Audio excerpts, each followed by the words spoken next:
Yon, automatic works. May customer tayong Kia Picanto 2017. So ang problema na may-ari, hindi na daw gumagana yung speedometer. Speedometer. Ito RPM, ito speedometer. Ayaw na gumana. So tingnan natin sa scanning kasi may fault code siya mga sir. Yan na, transmission. Check.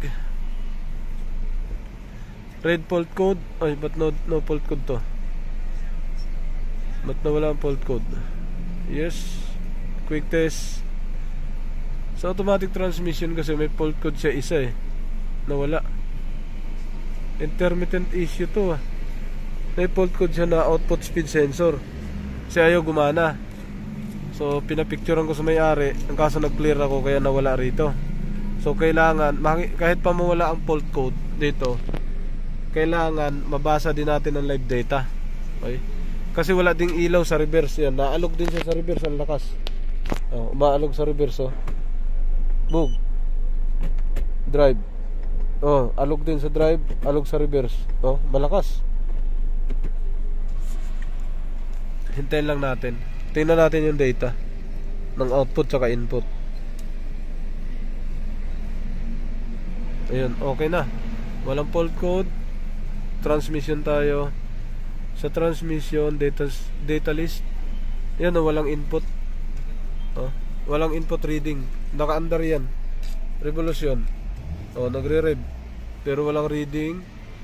Output, may reading yan pag ni-reverse. Yan reverse. Wala din. Drive. Wala din So naka-zero siya, dalawa. Ang gagawin natin, buksan natin to lahat. Check natin lahat ng fuse. Tapos buksan natin ang ECU. Na-check ko na lahat ng fuse dito. Walang problema. So dahil may fault code siya na output, punta muna tayo sa ECU muna. Kasi pinalitan na daw to sa Motic. Motic yata gumawa. Ay nagkakasuhan na yata sila na may-ari, sabi. Ito, galing sa Motic, nagpalit ng sensor. Dito ang sensor. Yun nagpalit, dalawang sensor, input saka output. Okay, subukan natin. Tapos tiningnan na rin daw ang ECU na ito. Binuksan na, wala daw problema. Fuse, wala din daw problema. Ito na mga sir, tinanggal natin yung ECU.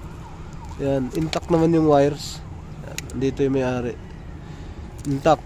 Ito yung ECU. So babaklasin natin yung mamaya. F75 yung record nya. Yan yung computer box nya. Tapos tanggalin natin to. Nakita ko na yung isang sensor yan sa ilalim. Wala namang tama. Maayos buo. Tapos tinanggal na rin daw nila yan. Pinalitan. Tingnan natin yung nasa likod. Di ba tanggal kasi may airbox. Tanggalin natin to. Yung mga sir, natanggal na natin yung takip. Ito na siya. Tingnan natin yung sensor kung anong pinalit. Yan na siya sir. Buksan na natin. Yan na. Ito na. So nilagyan nga, tinanggalan nga nila ng balat para ma-reading siguro to. Pero ito sensor na nakakabit, hindi ako sigurado dito. Kuhanin mo yung orig. Ibang sensor to. Yan tanggalin natin. Yung sa ilalim, hindi ko rin sigurado kung baka parehas. Ito lang pinalitan, yung isang yan. Ito lang. Mga sir, tinanggal na natin. Ito yung sensor na pinalitan. Ito yung stock. Ito yung pinalit. Yan, hindi ko alam kung gamma to o kappa. Sabagay pag Kia, wala naman yatang gamma niyan. Yan magkaiba sila ng design. Dito sa ulo lang, sa socket, wag niyo nang pansinin yun. Dapat parehas kasi nito ang sensor. Ganyan din ang itsura niya. Hindi ganyan. Saksak natin to, subukan natin kung gumana yung input. Paandarin mo natin. Yung mga sir, ito na. Ikakabit natin dito. Yan. Kasi nawala na yung isa, naiwan doon sa gumawa. Ito ang ilalagay natin. Kabit natin to. Kasi walang reading yung input wala rin reading yung output wala tayong mapagbasihan doon kung maghanap pa tayo kasi kinuha yung isang sensor. Ito lang ginamit natin. Yan, tusok natin dyan. Ang magkaiba lang yan, yung socket tatamaan. Ito, dito sa ilalim, magkaiba yan. Pwede natin paandarin yan. Mga sir, pagkatapos na ikabit, basa ulit. Tingnan ulit namin kung may reading na yung input. Ayan. Back.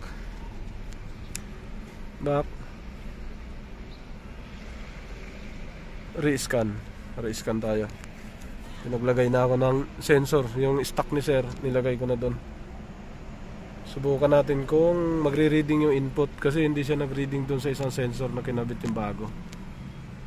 Transmission.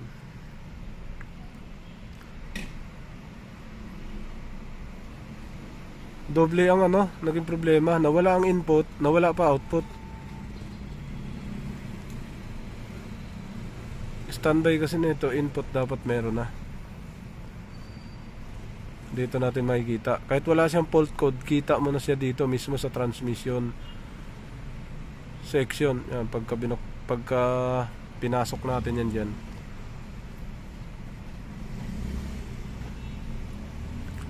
Dito. Tapos live data. Yan, dito dapat magre-reading yan. Ito lang dalawa. Show selected. Yan, dapat magkaroon niya isa dyan. Pagka wala, may tama talaga. Wala So ibig sabihin, confirm, may tama din.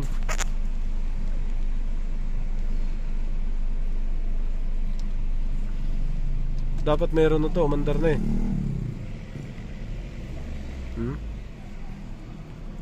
Reverse, neutral, drive. Alog.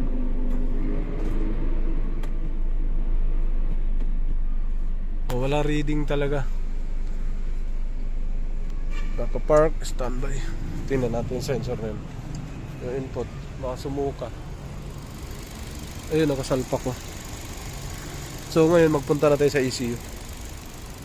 Yon mga sir, nabaklas na natin to. Nabaklas na natin. Tapos yung ECU kasi binaklas na. Ang dikit kasi nito kulay itim. Yan, itim yung dikit niyan. Puti na ang nakalagay, ito na. So Vita gray. Yan na nakalagay. So ibig sabihin nabuksan na siya. Okay, so ayan yan, dinikitan. Ngayon, pag unang tingnan mo dito, wala talaga sira. Ayan, walang problema. Pero bakit hindi nag-reading yung output tsaka input? So dito, pag tiningnan mo, normal na normal talaga. Walang problema. Pero kung magagaling ang titingin dito, kitang-kita yung sira. Ayan nag-short to. Nag-short ng sensor.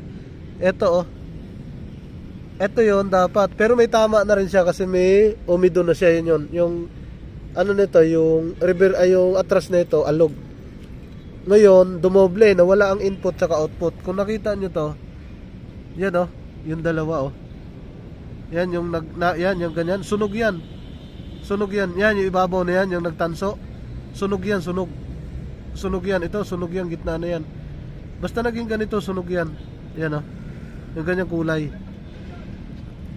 So kuhanan muna na may-ari ng record. Sunog yan. Input tsaka output nandyan. So ulitin natin kasi ito ay i-contest daw ng may-ari dun sa gumawa. So nag-aano na daw sila. May hearing na. Yan kita yan, yung may tanso na yan, sunog talaga yan. Sa mga galing na technician, yung nakakaalam, yung guhit na yan, yung may tanso, nasunog yan. Maaari ko nag-short to ng 12 volts o di kaya nagsalubong ng ground. Nag-test light to. Kasi sa sensor, sa yan input saka output yan yung guhit na yan. Diyan, alright. Yun mga sir. Yun mga sir, ulitan mo. Yun mga sir, ito maliwanag. Yan, nag-continuity check tayo. Ito talaga may tama, yung pangatlong yan. Hindi na siya umabot dito. Lola! Hindi na siya umabot. Pero kung dito natin kuhanan, magkaparehas yan, may reading May reading dito yan. Yan yun.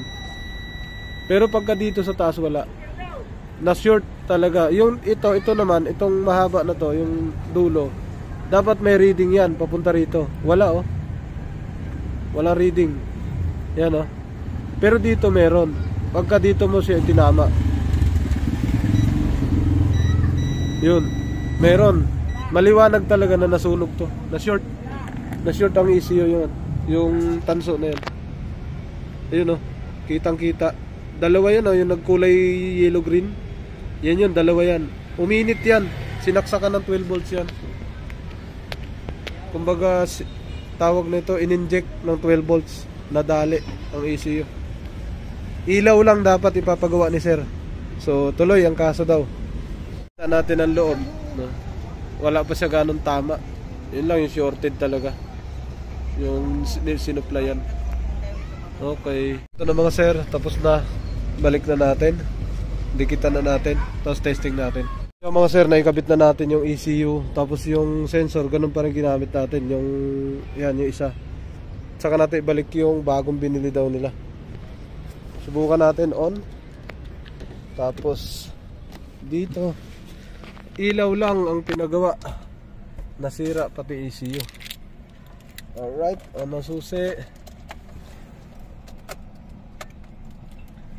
Yun, nakapark. Alright, so wala mo nang start. Tingnan natin dito. Sir, tingnan mo yung ilaw sa likod kung nagana. Hindi sir. Hindi pa rin? Hindi pa sir. May sariling ano to. Trace natin yan, yung wire niyan, yung linya niya. Kasi hindi kasama dito yun eh. Cancel, hindi kasama doon sa ECU yun eh. Back. Re-scan. Okay. So may fault code to kanina, output sensor sa transmission. Ngayon, nung na-delete ko, hindi na bumalik. Pero hindi pa rin gumagana. May fault code pa rin yan pag pinatakbo. Tingnan natin kung magre-reading. Kuhanin ulit natin yung reading muna bago natin ipit lahat nung kailangan natin i-fix doon sa labas. Yun.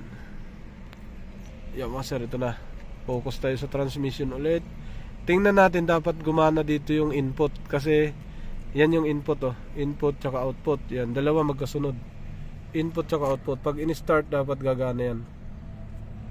Ayan oh. Start. Wala, ayun. May input na. Ayun oh. Recording na. Ayun. May input. Okay na. So may input na si sir, output na lang. Sigurado ako may output na rin yan. Okay? Yan, may in, out. Reverse natin. Mararamdaman yung output niyan. Magre-reading yan saglit. Hindi nag-reading. Input, output. Atras ko lang sir konti ah. Wala bang ano dyan sa likod? Wala. Walang tatamaan. Hindi ako mahuhulog no? Hindi pa naman sir. Atras ko lang ah. Yan na, reverse. Wala. May kalso. Sige, abante na natin.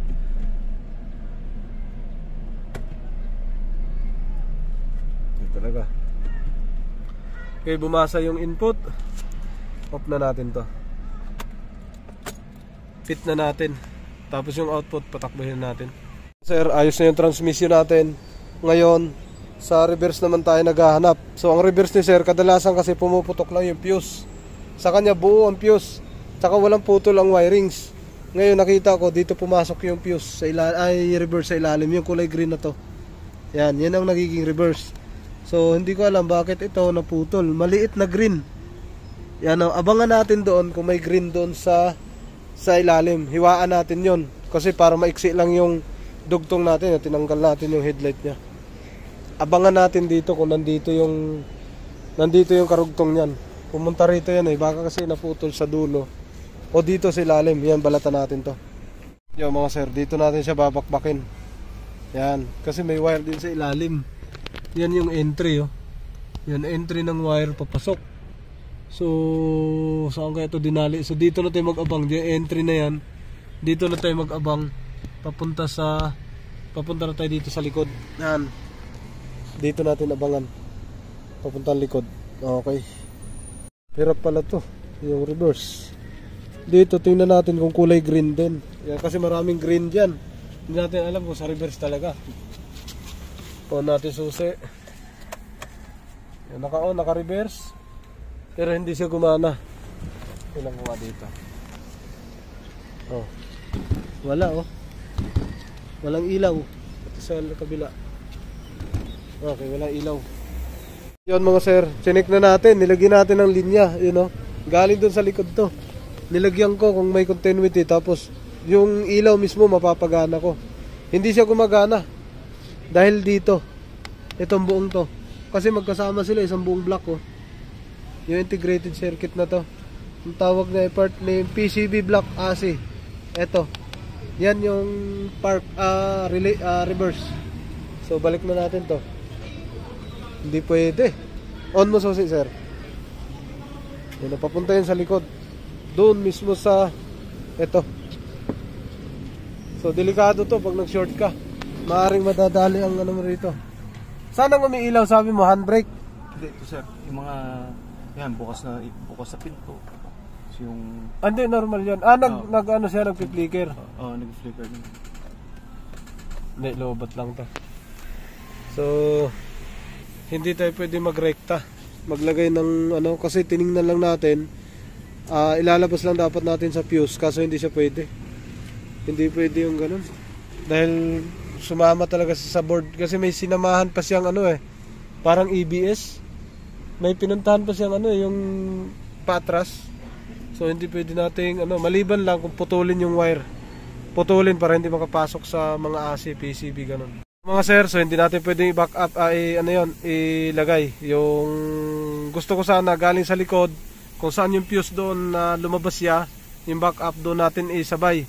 Ang kaso hindi pwede kasi 4 pa ang sinusuplayan. AB navigation, head unit, ESP module, tapos may isa pang hindi ko na nabasa, basta 4 nakita ko sa diagram. Hindi pwede. So maliban lang magkaroon ng mechanical na switch. Alright, so palitan talaga yung black PCB black module yung nasa harap. Okay na to, nagawa na ang ECU. Yun. Iba kasi ang linya talaga pag mga ilaw. Tanggal tayo. Ito mismo, palitan. Walang putol yan, walang daga dyan. Yun, test drive. Ayun, umangat na yung RPM aangat na ng konti yan. Yun. Okay, wala na rin kaldag daw sa reverse. So ilaw na lang ang kulang nito sa reverse kasi may problema siya sa module sa PCB. Yun, naangat na. Nauna nang umangat, hindi pa tumakbo. Aba, iba yun. Dapat sabay yan, umaangat na siya. Alright. Reverse. So maharibas na. Ayun. Yan kasi ang palatandaan sa output. Pag sira output, hindi yan umaangat. Sir, no? Nung bumiyahe ka, hindi yan umangat, no? Speedometer. Okay, pasok na lahat. Ayos na to. Quezon City, Balintawak. Yan, sa ilalim ng tulay. Alright. Tapos na, ilaw lang ang problema, nadali ang ECU. Nagpalit pa ng input sensor at saka output sensor. Ubos. Alright, ayos na.